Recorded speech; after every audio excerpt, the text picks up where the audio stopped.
નમસ્કાર વિદ્યાર્થી મિત્રો, ભાગ 10 માં આપણે વર્કિંગ નોટ જોઈ, ભાગ 11 માં આપણે આમ નોંધ જોઈ અને ભાગ 12 માં આપણે પ્રશ્ન નંબર 17 ની શેર જપ્તીની નોંધ જોઈશું. અહીંયા મેં 3 ભાગ પાડેલા છે એટલા માટે કે તમને સમજવામાં અનુકૂળતા રહે.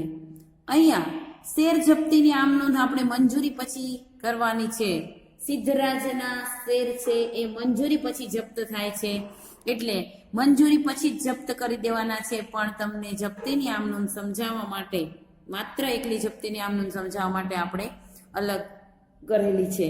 મંજૂરી પછી જપ્ત કરવાના છે સિદ્ધરાજના શેર, એટલે મંજૂરી પછી જપ્ત કરવા. કોના શેર? સિદ્ધરાજના. જપ્તી જુદી સમજાવી છે મેં, એટલા માટે અહીંયા આપણે ભાગ પાડેલો છે. સિદ્ધરાજના 6000 શેર મંજૂર કરવામાં આવ્યા હતા. તે મંજૂરી વખતની રકમ નહીં ભરી શકતા, તેના શેર મંજૂરી બાદ જપ્ત કરવામાં આવે. એટલે મંજૂરીનો હપ્તો મળી જાય પછી તરત જ એના શેર જપ્ત કરવામાં આવ્યા છે. એટલે મંજૂરી વખતે કેટલી રકમ મંગાવેલી હોય. અહીંયા એક વાત ધ્યાનમાં રાખવાની છે કે પ્રીમિયમ ભરાઈ ગયું છે, માટે જપ્તી વખતે પ્રીમિયમ ધ્યાનમાં લેવાશે નહીં. હવે 3 રૂપિયા એને અરજીના અને 4 રૂપિયા એને મંજૂરીના, એટલે ટોટલ 7 રૂપિયા મંગાવેલા છે. જે નથી મંગાવેલા એ શેરમૂડી ખાતે નહીં લઈ જઈ શકાય, પણ મંગાવેલા છે એટલા જ તમે જપ્તીની આમ નોંધ લખી શકો છો. એટલે ઇક્વિટી શેર મૂડી ખાતે ઉધાર રૂપિયા, જો કેટલા? 6000. આ સિદ્ધરાજની જપ્તી છે. આપણે બેયની જુદી જુદી લખશું. 6000 શેર પર 7 રૂપિયા લેખે જ, 10 નહીં થાય દાર્શનિક કિંમત, કારણ કે મંજૂરી પછી જપ્ત કરે છે. તમે સળંગ દાખલો ગણતા હોય તો મંજૂરી પછી આ આમ નોંધ લખવી જોઈએ. મેં જપ્તીનો ભાગ જુદો પાડેલો છે એટલે અહીંયા લખેલું છે મંજૂરી પછી જપ્ત કરવા. એટલે કે ઉધાર રૂપિયા 42000. તે શેર જપ્તી ખાતે કેટલી રકમ આવશે? કે મંજૂરીના નથી ભર્યા, અરજીના એને ભરેલા છે. પ્રીમિયમ ભરાઈ ગયું છે એટલે આપણે ધ્યાનમાં લેતા નથી. એટલે 18000 જપ્તી ખાતે જશે અને તે ઇક્વિટી શેર મંજૂરી ખાતે 6000 ગુણ્યા 4 લેખે 24000 જશે. તમને એવું થશે કે દાર્શનિક કિંમત કેમ ન લીધી? તો સિદ્ધરાજના શેર આખરી હપ્તો મંગાવ્યા પછી જો જપ્ત થતા હોત તો 10 લેખે જપ્ત કરત, પણ સિદ્ધરાજના શેર એ મંજૂરી પછી તરત જપ્ત થાય છે, માટે આપણે 10 લેખે જપ્ત કરી શકીશું નહીં. સિદ્ધરાજ પાસે આખરી હપ્તો લેણો થતો નથી, એટલે મંજૂરી પછી તમારે આ આમ નોંધ લખવાની છે. બાબત જે સિદ્ધરાજના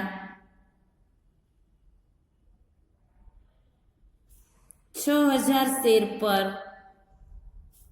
મંજૂરીના નાણાં નહીં મળતા જપ્ત કર્યા. બરાબર? મંજૂરી પછી ટોટલ દાખલો તમે ગણતા હોય ત્યારે મંજૂરી પછી આમ નોંધ આવશે 1.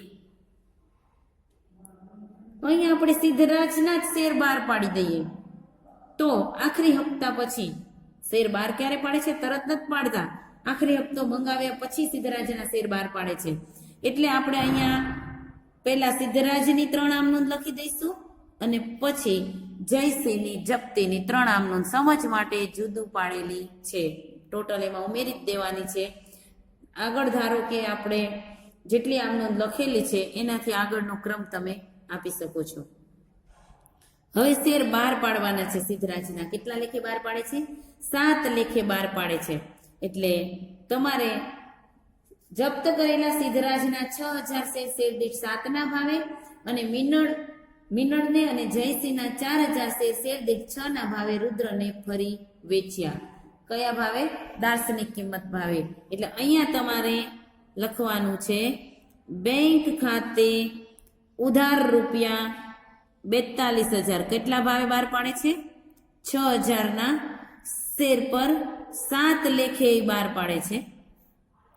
હવે પૂર્ણ ભરપાઈ તરીકે બહાર પાડવાના છે આ શેર, તો શેર જપ્તી ખાતેથી 3 રૂપિયા લેવા પડશે. તો શેર જપ્તી ખાતે ઉધાર રૂપિયા 6000 શેર પર 3 લેખે 10 દાર્શનિક કિંમત થઈ પૂર્ણ ભરપાઈ તરીકે બહાર પાડવા હોય તો જપ્તી 7 રૂપિયા બેંક ખાતે મળ્યા, 3 રૂપિયા જપ્તી ખાતેથી લેવા પડશે, એટલે કે 18,000. તે ઇક્વિટી શેર મૂડી ખાતે જમા. જે ઉધાર કરેલી હતી એ ઇક્વિટી શેર મૂડી ખાતે જમા થઈ ગઈ 60,000. સિદ્ધરાજની જપ્તી આપણે મૂડી અનામત ખાતે લઈ જવી છે, તો કેટલી લઈ જઈ શકશું આપણે? ઇક્વિટી શેર જપ્તી ખાતે બાબત જે રહી ગઈ, બાબત જે સિદ્ધરાજના જપ્ત કરેલા શેર ₹7 લેખે બહાર પાડતા. સિદ્ધરાજની ત્રીજી સિદ્ધરાજની જપ્તી છે 18,000 જમા, એટલે કે 18,000 ની જપ્તી કરી છે. પૂર્ણ ભરપાઈ તરીકે બહાર પાડતા 18,000 વપરાઈ ગયા છે, એટલે સિદ્ધરાજના મૂડી અનામત ખાતે લઈ જવાની રકમ બચતી નથી. હવે આપણે જયસિંહની જપ્તી જોઈએ અને જયસિંહના શેર બહાર પાડવાની આમ નોંધ લખીએ.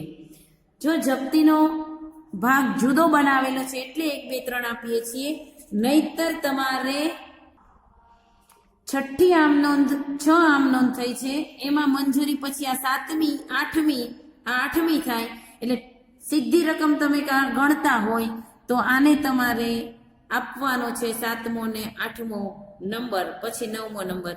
પણ આપણે જપ્તીની જુદી આમ નોંધ લખીએ છીએ, એટલે અહીંયા સિદ્ધરાજની જપ્તીની 2 આમ નોંધ થશે અને જયસિંહની જપ્તીની 3 આમ નોંધ થશે, કારણ કે જયસિંહના શેર જપ્ત કર્યા, પછી જયસિંહના શેર બહાર પાડ્યા અને મૂડી અનામત ખાતે લઈ ગયા. તમારે સળંગ દાખલો આપવાનો છે ને સળંગ ક્રમ આપવાના છે.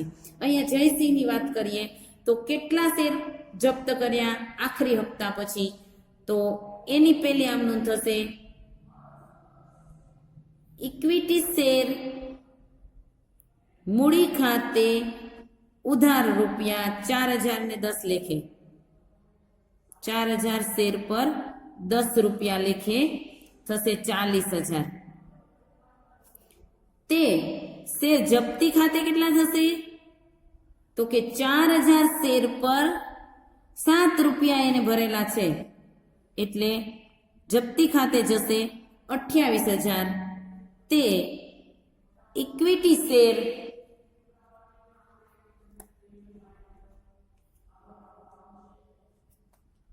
આખરી હપ્તા ખાતે 4,000 ગુણ્યા 3 લેખે 12,000. આટલા રૂપિયા આપણે જપ્ત કર્યા 28,000, 12,000 રૂપિયા નથી મળેલા. જયસિંહની જપ્તી કરીએ છીએ. બીજું બહાર પાડવા છે. હવે બાબત જે 4,000 શેર પર આખરી હપ્તાના નાણાં નહીં ભરતા જપ્ત કર્યા. બીજું છે શેર બહાર પાડવા. જયસિંહના શેર એ 6 લેખે બહાર પાડે છે, એટલે બેંક ખાતે ઉધાર કેટલા આવશે? બેંક ખાતે ઉધાર 4,000 શેર પર 6 લેખે, એટલે 24,000. બાકીના ક્યાંથી લેશું? જપ્તી પાસેથી.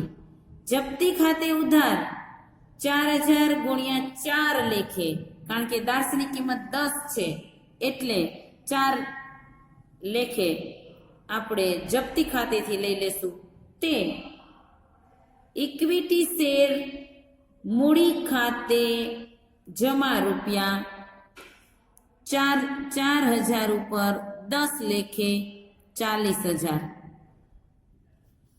બાબત જે જયસિંહના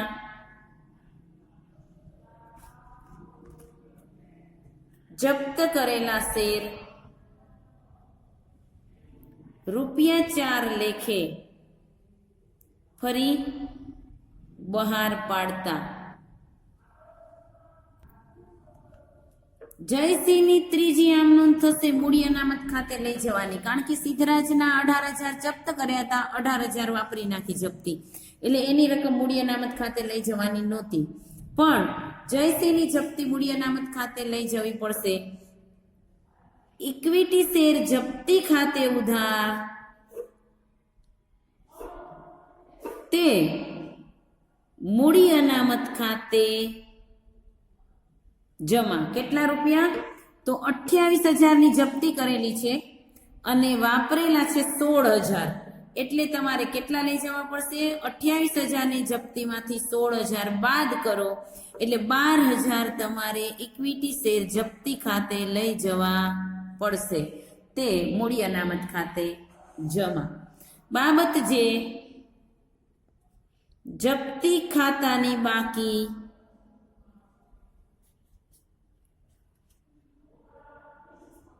મૂડી અનામત ખાતે લઈ જતા.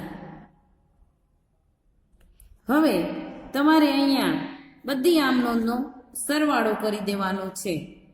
એટલે અહીંયા આપણે તમે જોઈ શક્યા છો મિત્રો કે 10મા ભાગમાં આપણે વર્કિંગ નોટ કરી, 11મા ભાગમાં આપણે જનરલ આમ નોંધ કરી અને 12મા ભાગમાં આપણે શેર જપ્તીની આમ નોંધ કરી છે.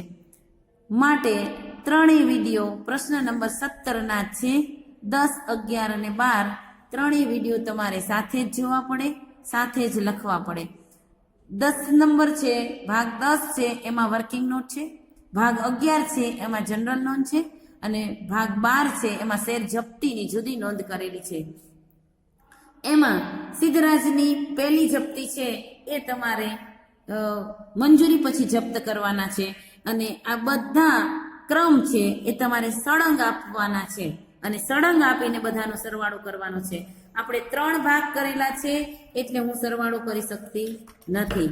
સમજાઈ ગયું હશે, પણ તમારે સળંગ ક્રમ આપીને સરવાળો કરી દેવો. Okay, thank you.